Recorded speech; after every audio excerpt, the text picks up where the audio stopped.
冬季孩子咳嗽，这个中药呢很不错。冬天呢是孩子感冒咳嗽的高发季节，但是呢，很多家长一看到孩子咳嗽就当感冒治疗，最后呢，药呢是吃了不少，咳嗽呢还是止不住。这时候呢，家长注意了啊，如果说孩子出现了发热呀、咳嗽啊、咳痰、喘息、鼻翼扇动的情况呢，要小心孩子是不是得了肺炎。孩子支气管炎或者肺炎，在中医里边呢是比较常见的一种症型，也就是痰热咳嗽。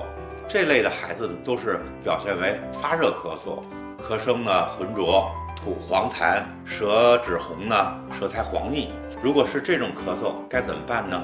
第一呢，对于痰热咳嗽呢，家长不能见咳止咳，而是要先化痰，因为痰液阻塞影响肺部的这个自我调节功能，同时呢也很容易诱发这个感染。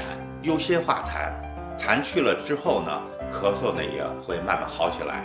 另外，我们家里边呢也可以备一些中成药，比如说金镇口服液呀，对于痰热咳嗽呢，效果是不错的，口感也还可以，而且还不含有防腐剂，孩子能够接受。第二点呢，就是出门戴口罩，少去人多的地方。